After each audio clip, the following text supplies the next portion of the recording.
وہ آیت سورہ مبارکہ قصص کی ہے۔ سورہ قصص قرآن مجید کا 28واں سورہ نمبر 28 ہے، اور جس آیت کی تلاوت کا شرف حاصل کیا ہے اس کا نشان 5 ہے، یعنی 5ویں آیت مبارکہ ہے۔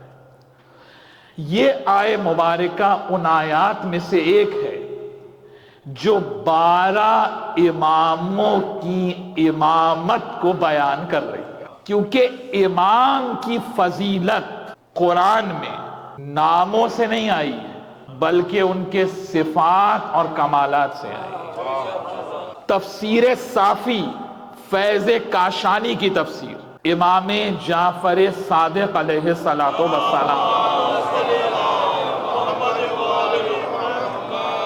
سورہ مبارکہ قصص کے حوالے سے میں نے عرض کیا کہ تفسیر صافی فیض کاشانی کی کتاب، سرکار صادق فرماتے ہیں کہ کاش دنیا نے قرآن کو ایسے پڑھا ہوتا جیسے کہ قرآن نازل ہوا۔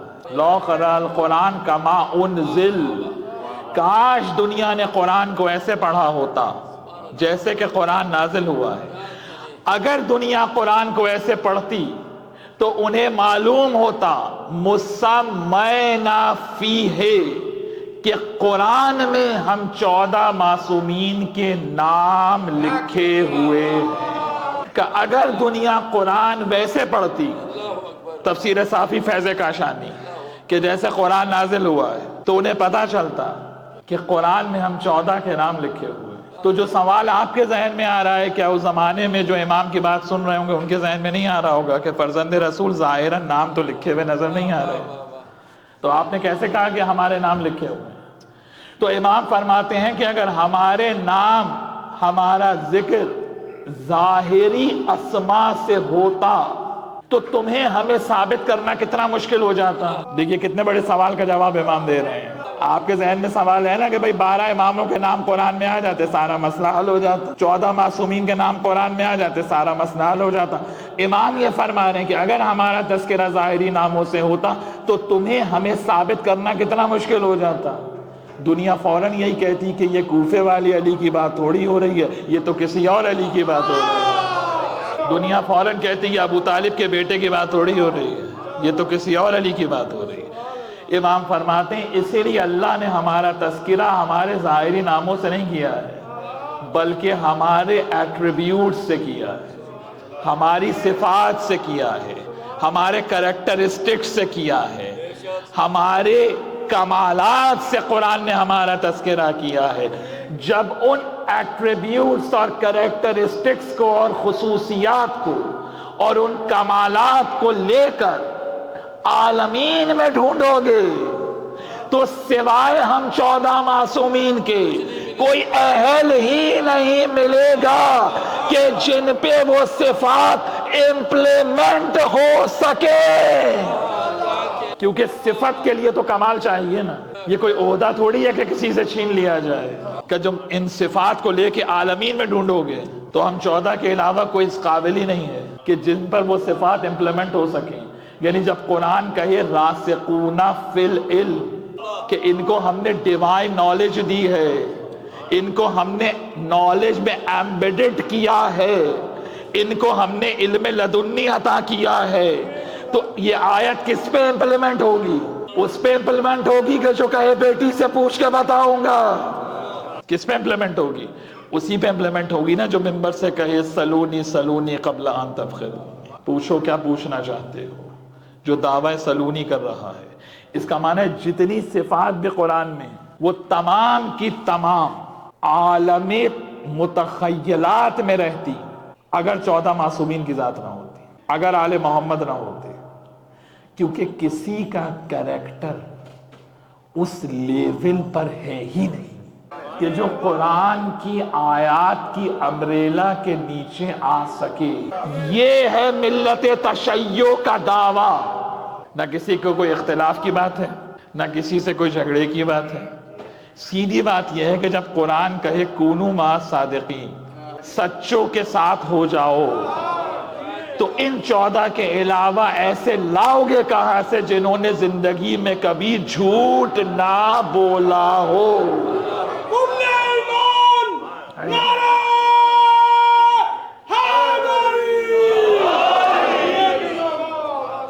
جتنی بھی گڈ ڈیڈز قرآن میں بیان ہو رہی ہیں، جتنے ایٹریبیوٹس قرآن میں بیان ہو رہے ہیں، جتنی کیریکٹرسٹکس بیان ہو رہی ہیں، کوئی ایک بھی ہے ان 14 کے علاوہ کہ جن پر وہ امپلیمنٹ ہو سکے؟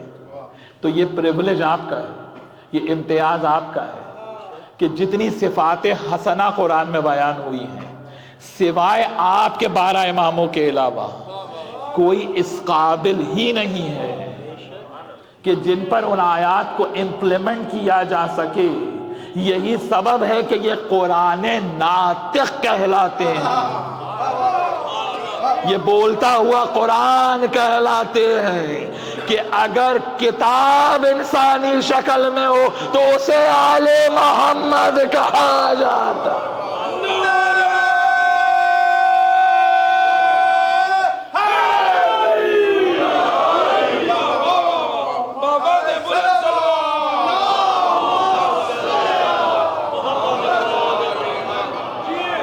دیکھیے کسی نے کسی آیت کو فریز تو نہیں کیا نا کہ کوئی دوسرا آ نہیں سکتا اس آیت کے اندر، آیت تو اوپن ہے، جو جس کو چاہے اس آیت کے ذیل میں لے آئے، لیکن سب سے پہلے وہ صفت تو ثابت کرے، وہ کوالٹی تو دکھائے کہ جو قرآن کی آیات کا مصداق بن سکے۔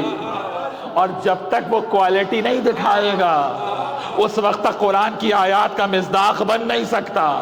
اس کا معنی ہے کہ اگر قرآن میں شیخ حنفی حسکانی اپنی کتاب شواہد التنزیل میں لکھتے ہیں کہ مولا علی کی شان میں 313 آیتیں نازل ہوئیں، حنفی عالم لکھ رہا ہے کہ قرآن میں مولا علی کی شان میں کتنی آیتیں؟ 313۔ تو ایک شیعہ نوجوان کو کم سے کم 3 تو یاد ہونا چاہیے یا نہیں؟ ارے کم سے کم 3 تو یاد ہو۔ اگر کوئی پوچھ لے کہ بھئی تمہارے پہلے امام کی شان میں قرآن میں کون کون سی آیت آئی ہے اور جواب نہ دارد، تو نتیجہ کیا ہوگا؟ اس کا معنی ہے زبان کے شیعہ تو ہیں، پریکٹیکل کچھ نہیں، کیونکہ پریکٹسنگ شیعہ وہ ہوتا ہے جس کے پاس معرفت ہوتی ہے، معرفت کے بغیر کچھ نہیں ہوتا۔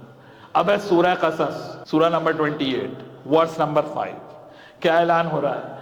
وَنُرِيدُ أَن نَّمُنَّ عَلَى الَّذِينَ اسْتُضْعِفُوا فِي الْأَرْضِ، ہم نے یہ طے کر دیا ہے کہ ضرور بضرور ہم انہی کو زمین پر امام بنائیں گے جن کو تم کمزور سمجھ رہے ہو۔ دیکھیں قرآن ہے، قرآن کہانی کی کتاب نہیں ہے۔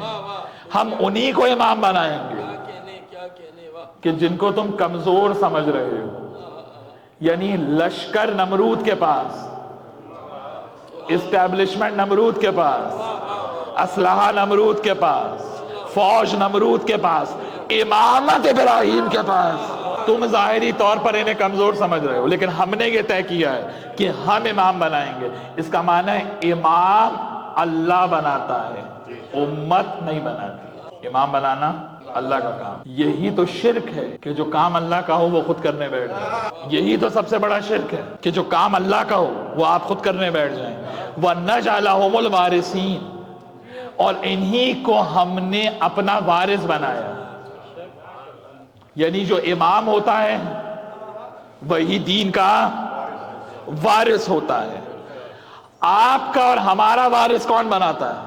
بھئی اگر کوئی دنیا سے چلا جائے اور اپنے مال کو تقسیم کر کے نہ جائے تو اس کی وراثت کس اصول سے بٹے گی؟ جو اصول اللہ نے بنایا ہے۔ دیکھیے یہ بھی اصطلاح غلط ہے جو لوگ کہتے ہیں کہ صاحب فلاں صاحب نے اپنی زندگی میں اپنی وراثت بانٹ دی۔ نہیں، یہ ٹرمنالوجی غلط ہے۔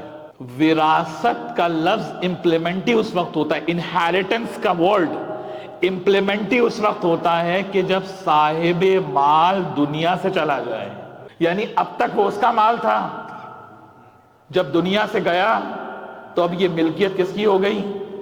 اللہ کی ہو گئی۔ یہی سبب ہے کہ مولا علی نے کہا سب سے پہلے جو چیز تمہارا ساتھ چھوڑتی ہے تمہارا مال ہے۔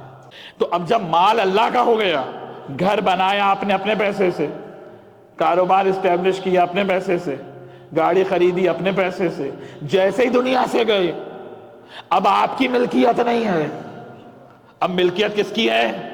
اللہ کی. تو اب جو قانون وراثت اللہ نے بنایا ہے،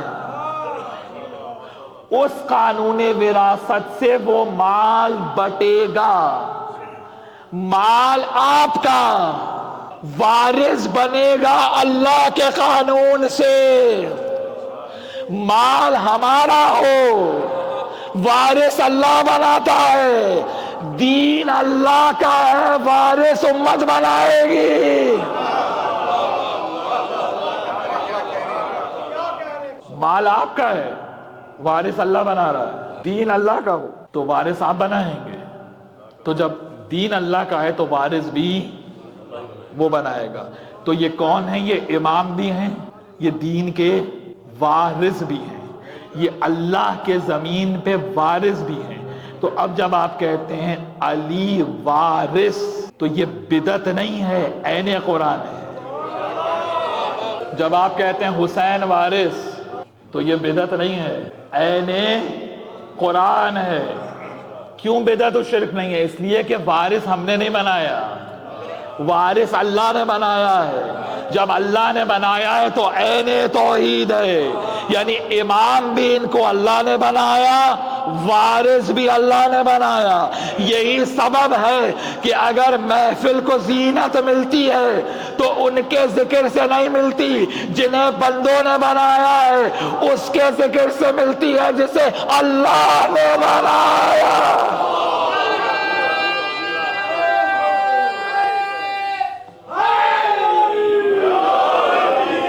دیکھیے اہل سنت کی کتابوں میں تو بہت کتابوں میں وارد ہوا ہے، لیکن میں شیعہ کتاب کا آج حوالہ دوں آپ کو.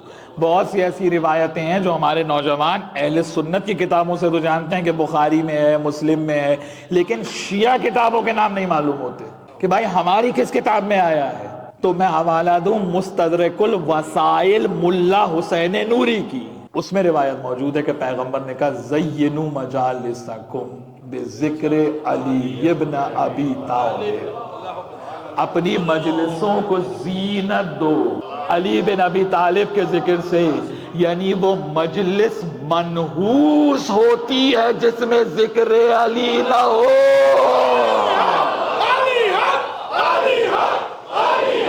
اسی لیے پیغمبر نے، دیکھیے کہ تعجب کی بات مت ہے، اس میں تعجب نہ کریں. بالکل نبی نے یہ نہیں کہا کہ اللہ کے ذکر سے زینت دو، اس میں کوئی گھبرانے کی بات نہیں ہے، کوئی ٹینشن میں آنے کی بات نہیں ہے.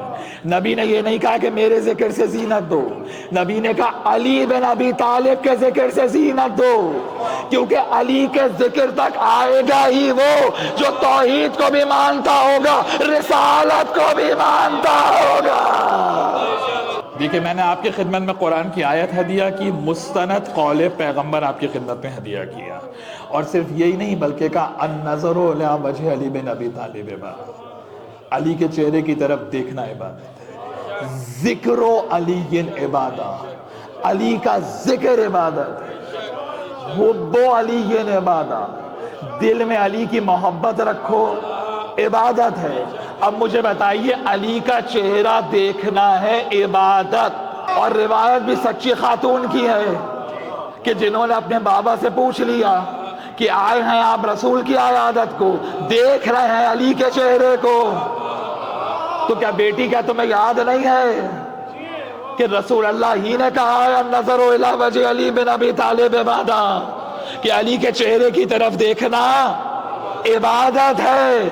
اب مجھے آپ یہ بتائیے کہ کیا جب روح قبض ہوتی ہے تو عمل کی استطاعت رہتی ہے یا ختم ہو جاتی ہے؟ بھائی عمل تو اس دنیا میں ہے نا. ادھر ملک الموت تشریف لائے، اب عمل کی ایبلٹی ختم ہو گئی یا نہیں ہو گئی؟ کوئی کہہ سکتا ہے کہ روح قبض ہوتے ہوئے بھی میں عمل کر سکتا ہوں؟ عمل تو اس دنیا میں ہے. ایک روایت نہیں، میں روایات کے انبار لگا سکتا ہوں کہ آئمہ ارشاد فرماتے ہیں ہینا ترا ملک الموت ترانی، ادھر تم ملک الموت کو دیکھو گے، ادھر مجھ علی کو دیکھو گے. کوئی ایک روایت نہیں ہے کہ کوئی منہ چڑھا کے نکل جائے کہ خبر احاد پہ استدلال دے دیا. یہ یونیورسل ایکسیپٹنگ نریشنز ہیں کہ آئمہ ارشاد فرماتے ہیں، مولا علی ارشاد فرماتے ہیں کہ مومن کی روح نکل ہی نہیں سکتی جب تک مجھ علی کو دیکھنا ہے. تو اب جب دنیا سے جا رہا ہے تو چہرہ کہاں ہے؟ علی کی طرف ہے یا نہیں ہے؟ پیغمبر کیا کہہ رہے ہیں؟ النظر الی وجہ علی بن ابی طالب عبادہ، علی کے چہرے کی طرف دیکھنا عبادت ہے۔ عبادت عمل ہے یا نہیں؟ تو یہ پریولیج صرف آپ کو ملانا کہ انسان جب دنیا سے جا رہا ہو تو عمل کی طاقت ہفت ہو جائے، لیکن جب علی والا دنیا سے جاتا ہے تو نگاہ علی کے چہرے پر ہوتی ہے، عبادت کرتا ہوا جاتا ہے۔ تو یہ امام بھی ہیں، یہ وارث بھی ہیں۔ دیکھیے امامت و وراثت سمجھ میں آئے گی تو 11ویں مولا کی فضیلت تک ہم پہنچ جائے گی۔ اور اس کے بعد یہ ولی بھی ہیں۔ جب ذکر عبادت ہے تو کیا نعرہ حیدری عبادت نہیں ہوگا؟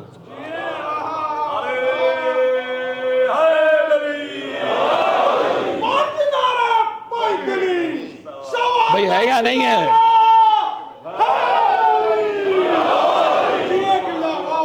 یہ حیدر عبادت نہیں ہوگا؟ اس پہ بھی دنیا کو اعتراض ہے کہ صاحب یہ حیدر کیوں کہہ رہے ہیں؟ ارے بھائی جب ذکر عبادت ہے تو حیدر کہنا بھی عبادت ہے۔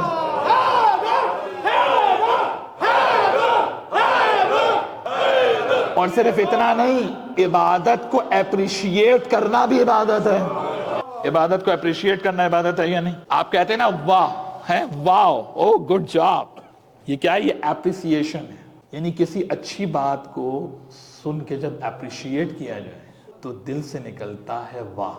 اس واہ میں بھی یہ کرامت ہے، اور یہ جملہ واہن سے ہے جو عربی کا جملہ ہے، اور اس لفظ کو مولا علی نے استعمال کیا ہے۔ حوالہ جس کو چاہیے مجھ سے لے جائے۔ اس لفظ کو کس نے استعمال کیا؟ مولا علی نے استعمال کیا۔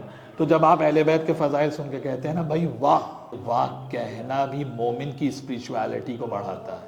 کیسے بڑھاتا ہے؟ کیا دلیل ہے میرے پاس؟ مولا علی نے جب خاک کربلا کی تعریف کی تو اسی لفظ واہ سے کلام کا آغاز کیا اور کہا واہن لکے ایتہل تربہ، بھائی واہ خاک کربلا، تیرا کیا کہنا،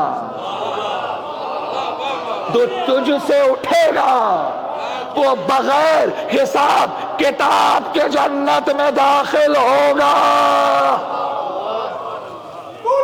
مولا علی کہہ رہے ہیں، مولا علی، مولا علی، جس کو حوالہ چاہیے لے جائے مجھ سے۔ واہن لکے ایہا التربہ، یہ واہ کیا ہے؟ یہ وہی واہ ہے جو آپ، واہن کا شارٹ فارم ہے واہ۔ اس کا معنی ہے جو اپریسیشن ہے عبادت کا، وہ اپریسیشن بھی عبادت۔ سمجھ آئی یا نہیں؟ تو اب یہ امام بھی ہیں، یہ وارث بھی ہیں، یہ ولی بھی ہیں۔ سورہ کہف 18واں سورہ قرآن مجید کا، سورہ نمبر 18 ورس نمبر 50، کیا اعلان ہے؟ افتتخذونہ وذریتہ اولیاء من دونی ما اشہدتہم خلق السماوات والارض، تم شیطان اور اس کی اولاد کو اپنا ولی سمجھتے ہو؟ پہلی بات تو ہے کہ شیطان لاولد نہیں ہے، اس کی اولاد بھی ہے، کسی نہ کسی روپ میں نظر آتی ہے۔ افتتخذونہ وذریتہ اولیاء من دونی، تم شیطان اور اس کی اولاد کو اپنا ولی سمجھتے ہو؟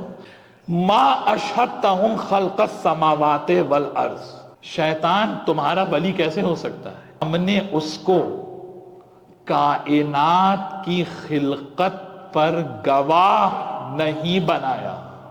کبھی کبھی قرآن بھی سن لینا چاہیے، کبھی کبھی۔ ما اشہدتہم خلق السماوات والارض، تم شیطان کو اپنا ولی مانتے ہو؟ شیطان تمہارا ولی کیسے ہو سکتا ہے؟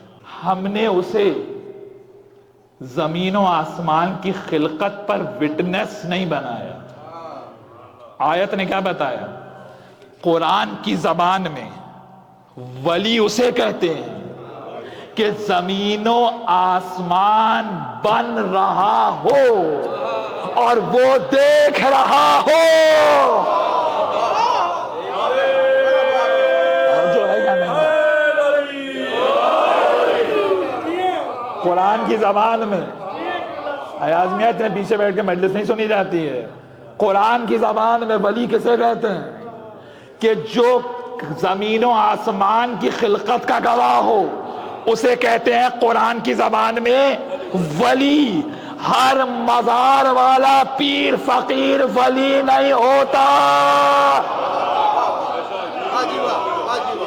قرآن کی ٹرمنالوجی میں، قرآن کے ڈکشن میں ولی اسے کہتے ہیں کہ زمین و آسمان خلق ہو رہے ہوں اور وہ دیکھ رہا ہو، کہاں ڈھونڈے ایسا ولی. توجہ ہے کیا نہیں؟ دیکھیے قرآن بول رہا ہے، قرآن کہاں ڈھونڈے ایسا ولی کہ زمین و آسمان کی خلقت کا گواہ ہو. نہیں ملے گا. کھولو نہج البلاغہ، پہلا خطبہ خلقت کائنات.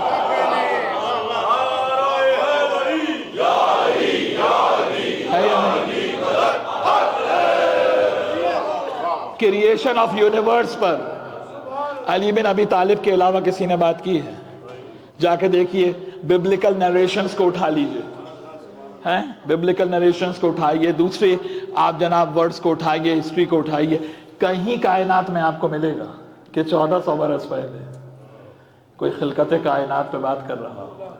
یہی وجہ ہے کہ علی کا پہلا خطبہ کریشن آف یونیورس دیکھ کر نان مسلم بھی یہ کہنے پہ مجبور ہو جاتا ہے کہ جب اس خطبے کو پڑھتے ہیں تو لگتا ہے کہ یا تو اس نے خود بنائی ہے یا کم سے کم بنتے ہوئے دیکھی ہے.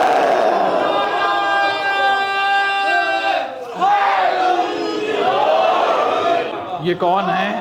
امام. قرآن جس کے آپ کے 12 اماموں کی صفات قرآن بناتا ہے، یہ کسی میں نہیں پائی جاتی سوائے آپ کے 12 اماموں کے. یہ کون ہے؟ ولی. یہ کون ہے؟ وارث. اب یہ امامت جو 11ویں امام تک آئی ہے اور 12ویں امام کی امامت جو قیامت تک جائے گی، یہ امامت آئی کہاں سے؟ سورہ بقرہ دوسرا سورہ ورس نمبر 124. وَإِذِ ابْتَلَىٰ إِبْرَاهِيمَ رَبُّهُ بِكَلِمَاتٍ فَأَتَمَّهُنَّ قَالَ إِنِّي جَاعِلُكَ لِلنَّاسِ إِمَامًا قَالَ وَمِن ذُرِّيَّتِي قَالَ لَا يَنَالُ عَهْدِ الظَّالِمِينَ. مختصر سا ترجمہ ہے جناب. اللہ نے ابراہیم کا امتحان لیا چند کلمات کے ذریعے. جب اس امتحان میں کامیاب ہو گئے تو اللہ نے کہا قَالَ إِنِّي جَاعِلُكَ لِلنَّاسِ إِمَامًا. ابراہیم میں تمہیں پوری انسانیت کا امام بناتا ہوں. اگر نبوت ہی امامت ہے تو اللہ الگ سے کیوں بیان کر رہا ہے؟ جاوید غامدی کا جواب ہو گیا یا نہیں ہو گیا؟ بھئی یہی اعتراض کیا ہے نا انہوں نے کہ نبوت اور امامت ایک ہی چیز ہے. تو اگر نبوت اور امامت ایک ہیں تو قرآن الگ کیوں بیان کر رہا ہے؟ ابراہیم کو نبوت تو پہلے مل چکی، تو الگ سے دینے کی ضرورت کیا ہے؟ امتحان دینے کے بعد بھی وہی عہدہ دے رہا ہے جو پہلے سے ملا ہوا ہے. جو ہے یا نہیں ہے؟ تھوڑا سا میرا ساتھ کہ میں تمہیں پوری انسانیت کا امام بناتا ہوں. ابراہیم نے کہا قَالَ وَمِن ذُرِّيَّتِي، میری اولاد میں بھی امامت آئے گی. اب یہاں پہ آپ جملہ لے لیجئے. پورے قرآن میں کسی نبی نے کوئی عہدہ امت میں نہیں مانگا. قرآن کہانی کی کتاب نہیں سنا رہا ہوں. پورے قرآن میں کسی نبی نے جب بھی کوئی عہدہ مانگا اپنی لینیج میں مانگا، اپنے آف اسپرنگ میں مانگا، اپنے ڈسینڈنٹس میں مانگا، اپنی اولاد میں مانگا. تو اب جو یہ کہتے ہیں کیا رسول علی اور علی کی اولاد کو عہدے بانٹنے آئے تھے تو وہ ہم سے نہ لڑیں، قرآن پر اعتراض کریں. کبھی آپ نے سنا کہ کسی نبی نے کہا ہو کہ میری امت میں یہ عہدہ دے دے، میرے پیاروں کو یہ بنا دے؟ قرآن کا ڈکشن پیش کر رہا ہوں آپ کے سامنے، اتنے تعجب نہ کیا کریں. یہ قرآنی ڈکشن ہے. قرآن کے ڈکشن کے بغیر آل محمد نہیں سمجھ میں آئیں گے. آل محمد قصے کہانیوں سے سمجھ میں نہیں آتے، آل محمد قرآن کی آیتوں سے سمجھ میں آتے. پورے قرآن میں کہیں نبی نے وَجَعَلْنَا مُسْلِمَيْنِ لَكَ وَمِنْ ذُرِّيَّتِنَا کا مسلمان امت بنا میری ذریت میں. تو جب بھی عہدہ مانگا اولاد میں مانگا، آف اسپرنگ میں مانگا، لینیج میں مانگا، کبھی امت میں عہدہ نہیں مانگا. تو اب اگر رسول کی امامت آئے گی تو قرآن کے ڈکشن کے تحت امت میں آئے گی یا امامت میں آئے گی؟ تو جو اولاد سے نکال کے امت میں لے کے جائے گا تو خلاف قرآن ہے یا نہیں؟ تو جب خلاف قرآن عمل کرے گا تو پیرو سنت رہے گا یا باہر ہو جائے گا؟ اور ابراہیم نے جواب کیا دیا جب اللہ نے کہا کہ من ذریتی میری اولاد میں آئے گی؟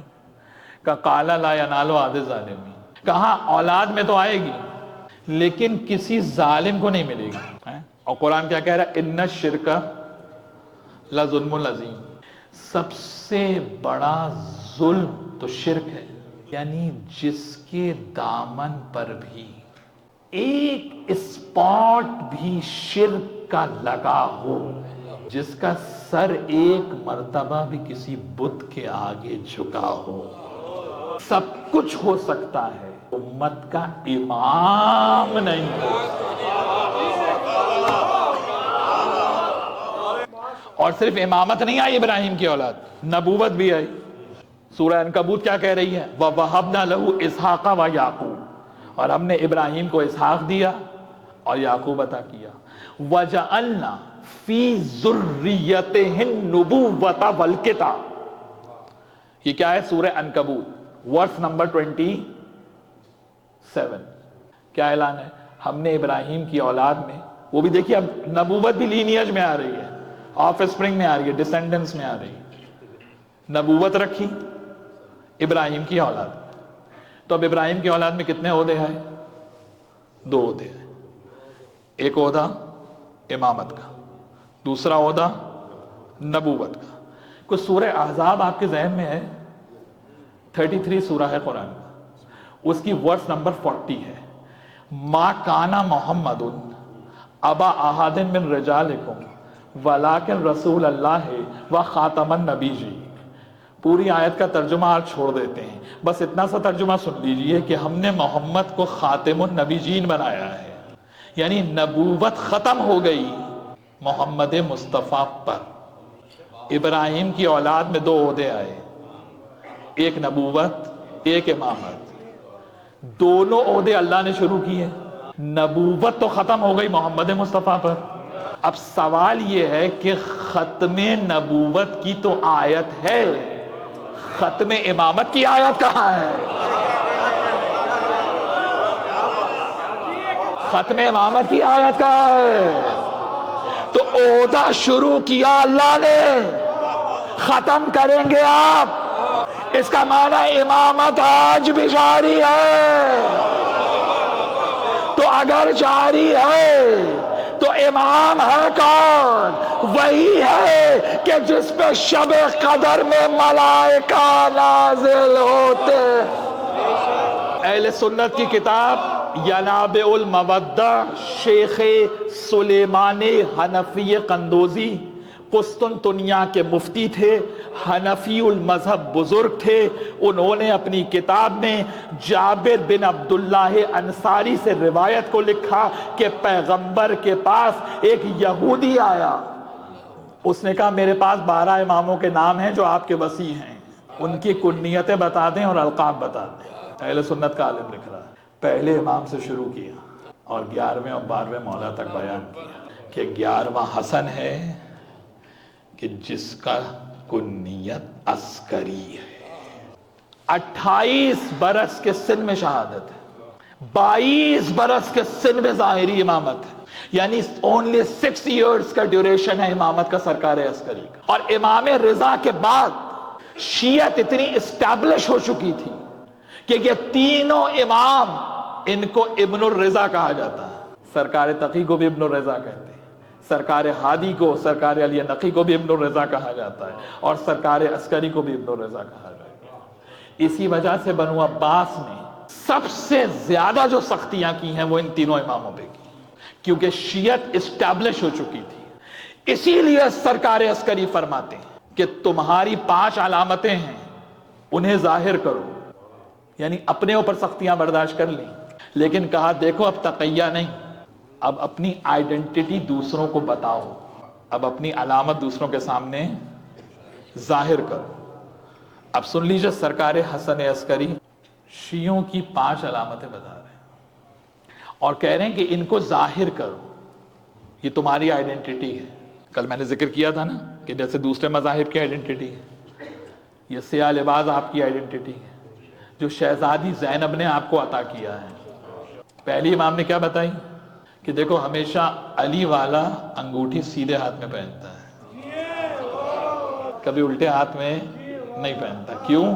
اس لیے کہ عمرو عاص نے، معلوم نے کیا کیا تھا کہ سیدھے ہاتھ سے انگوٹھی اتاری اور کہا علی کو معذور کرتا ہوں جب حکمین ہوا، اور الٹے ہاتھ میں پہن لی اور کہا معاویہ کو قائم رکھتا ہوں۔ تو اس وقت سے جو علی کے دشمن تھے وہ انگوٹھی الٹے ہاتھ میں پہنتے تھے، اب آج کا پتہ نہیں مجھے۔ تو اس سرکار حسن عسکری فرماتے ہیں کہ شیعہ کی علامت کیا ہے کہ ہمیشہ انگوٹھی کو سیدھے ہاتھ میں پہنتا ہے۔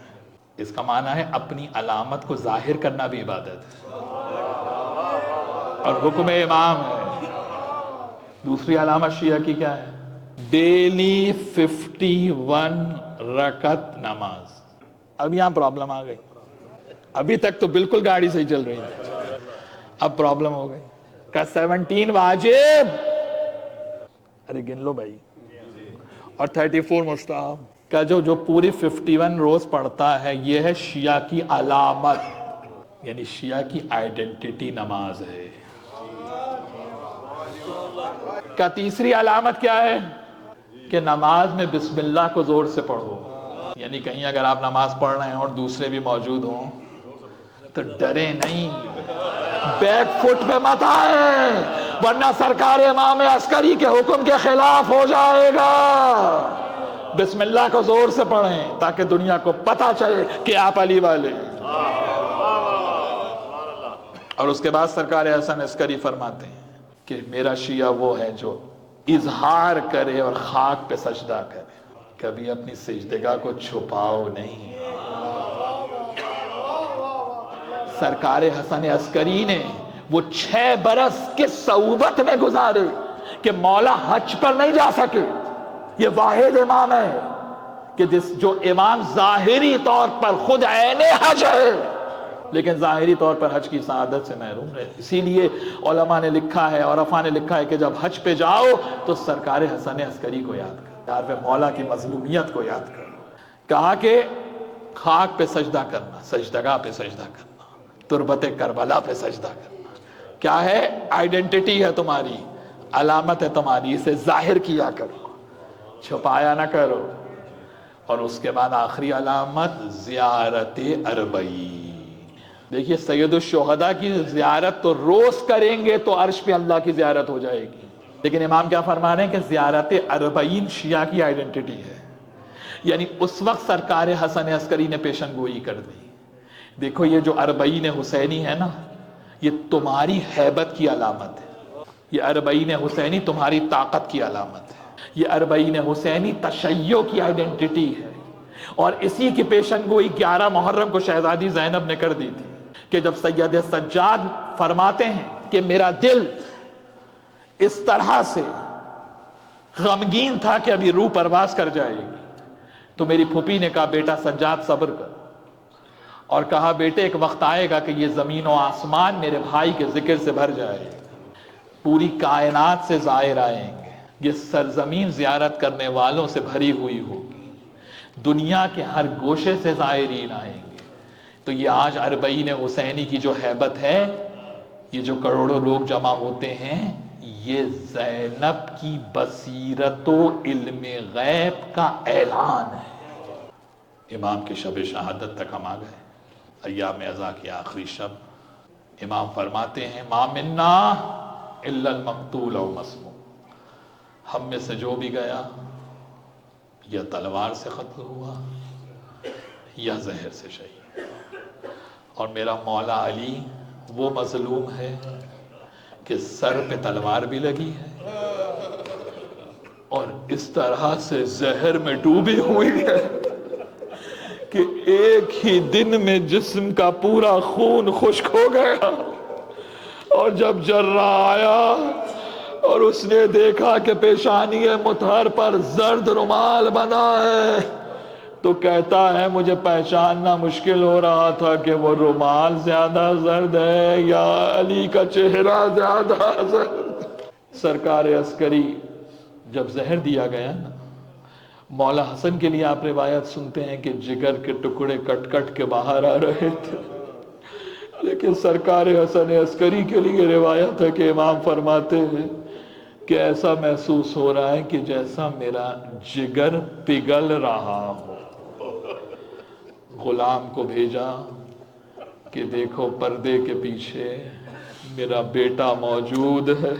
عزادارو 5 برس کی یتیمی ہے نا، میں کہوں گا سرکار حجت 5 برس کی عمر میں آپ نے یتیمی دیکھی ہے۔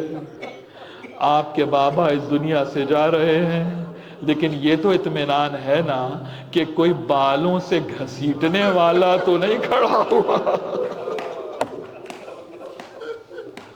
سرکار یہ تو اطمینان ہے نا کہ کوئی تماچے تو نہیں مارے گا، کوئی دامن میں آگ تو نہیں لگائے گا۔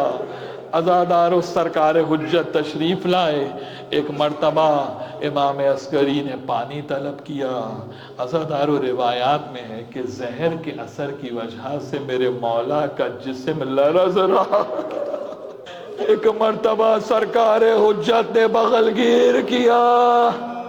امام عسکری فرماتے ہیں انی راحل الی ربی، میں اپنے رب سے ملاقات کے لیے جا رہا ہوں۔ بس عزادارو یہ جملہ سننا تھا۔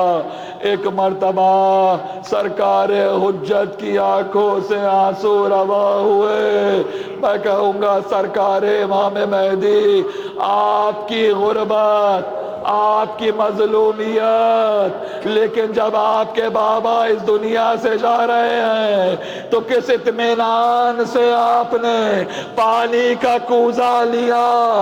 سرکار عسکری پی نہیں پائے اور ایک مرتبہ کہا ارے میرا جب جد پیاسا مارا گیا تو میرے ہونٹوں تک پانی کیسے پہنچ جائے۔ عزادارو میں کہوں گا مولا سامرہ میں آپ کی غربت ہے، غربت میں آپ دنیا سے تشریف لے گئے، لیکن سرکار حجت موجود ہے۔ کس طرح سے خود نماز پڑھائی، خود جنازے کو دفن کیا۔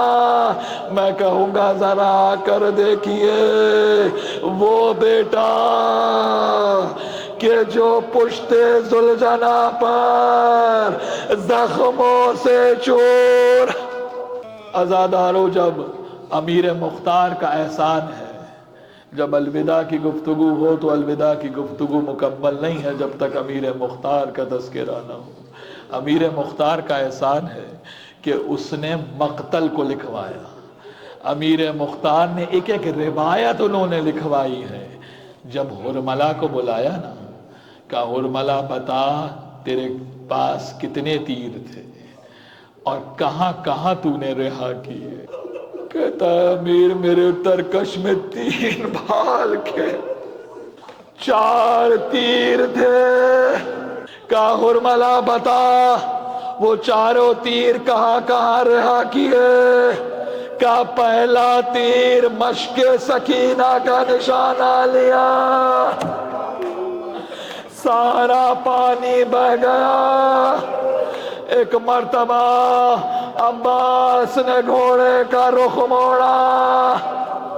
کا دوسرا تیر چشم عباس کا نشانہ لیا۔ کا تیسرا تیر گلو علی اصغر کا نشانہ لیا۔ بچہ حسین کے ہاتھوں پر تڑپنے لگا۔ ایک مرتبہ ہرملہ خاموش کھڑا ہے۔ امیر مختار نے کہا بتا چوتھا تیر کہاں رہا کیا تھا، چوتھا تیر کہاں رہا کیا۔ کہا امیر تو بتا تو دوں گا، تو برداشت نہیں کر سکے۔ کہ امیر میری گردن قلم کر دے لیکن میں بتا نہیں سکتا۔ ایک مرتبہ امیر مختار نے تلوار کھینچی، کہ اس وقت تک سر قلم نہیں کروں گا جب تک تو بتائے گا نہیں۔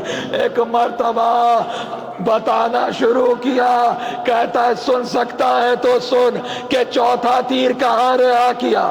جب حسین زخموں سے چور پشت زلجنا پر کبھی دائیں جھکتے تھے کبھی بائیں جھکتے تھے. امر سعد نے کہا حرملا حسین کا نشانہ لے. 3 بھال کا تیر میں نے جوڑا, حسین کے سینے کا نشانہ لیا, سینے کو پھاڑتا ہوا. عزادارو, حسین پشت زلجنا سے زمین پر آئے. کس طرح سے زمین پر آئے؟ ایک مرتبہ زلجنا نے بیٹھ کر حسین کو سرزمین کربلا پہ اتارا. کہاں اتارا؟ وہیں اتارا کہ جہاں شب عاشور ایک بی بی سرزمین کربلا کو صاف کر رہی.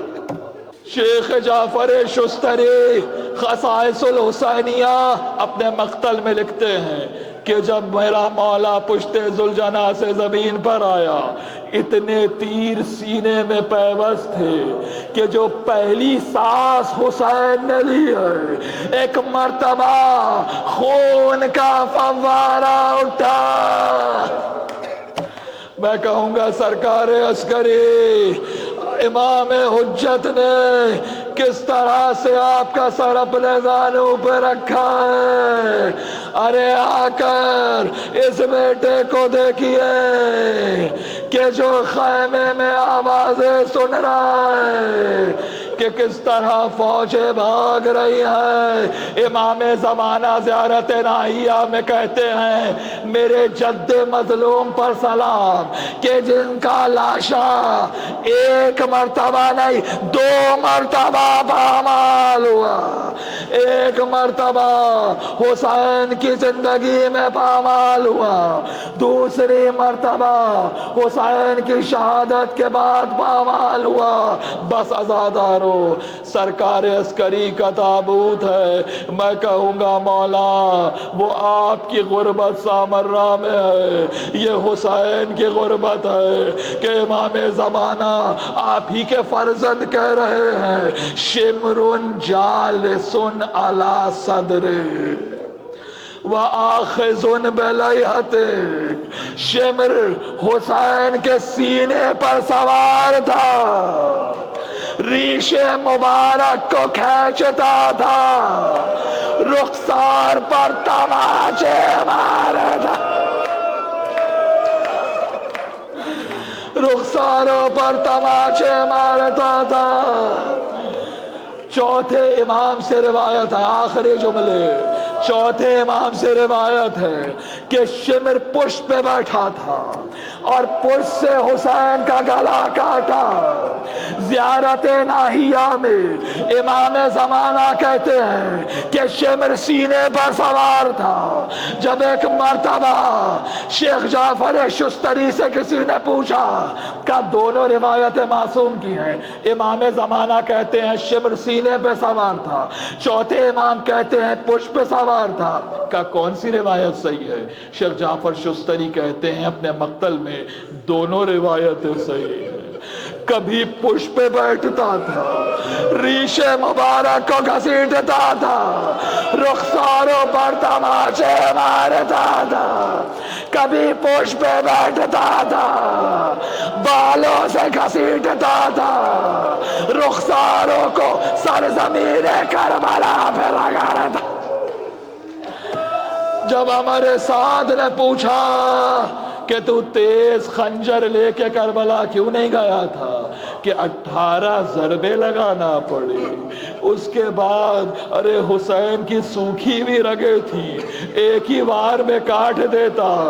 کہتا ہے ہمارے ساتھ خنجر تو بہت تیز تھا لیکن کیا کرتا, جیسے ہی حسین کے گلے پہ خنجر رکھتا تھا ایک برقع پوش بی بی اپنے دونوں ہاتھوں کو سامنے لے آتی, ارے میرے بیٹے کو نہ مار, چکیا پیس پیس کے بالا